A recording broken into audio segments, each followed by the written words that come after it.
Hello friends! I'm back again. Welcome to my joyful plants. And today, ipagpatuloy natin ang ating pagtatanim ng ating nabiling aloes. Eto lang muna. Dito lang muna sa pots na to kasi wala akong nabiling clay pots. So, dito muna silang tatlo. Eto. Tatanggalan lang natin ng mga damage na to. Damage na. Yan. Hi, Beth. Hi, Beth. Welcome to our channel. Say hello to our friends. Hello, friends. Say hello.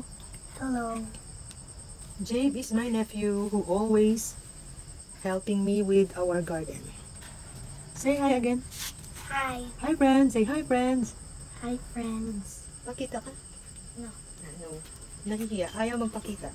Tulad ko, nahihiya rin. Ayan. Next, the last is, eto siya. Tcharan! Magkwento ka naman, Beth. Dito na lang ang isa. Ito, may pot pa. And, eto siya. Ay, may baby, Beth, oh. Wow, ang galing. Kuha ito, ano yung compost, Beth? Ito. Ito ba? Ay, oo. Ayan, ah. Dagdagan natin ng compost. Para magiging mataba ang ating mga tanim.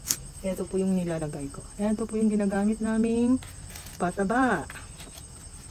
Cow manure po yan. Oh. See?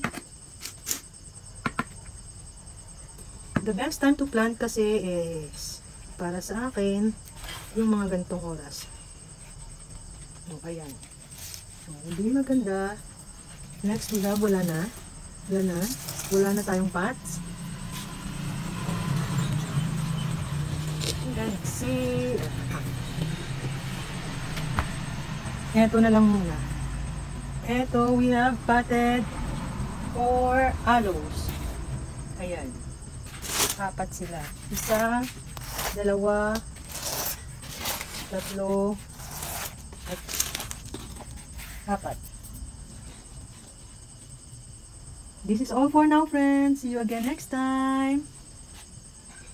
Have a blessed and wonderful night.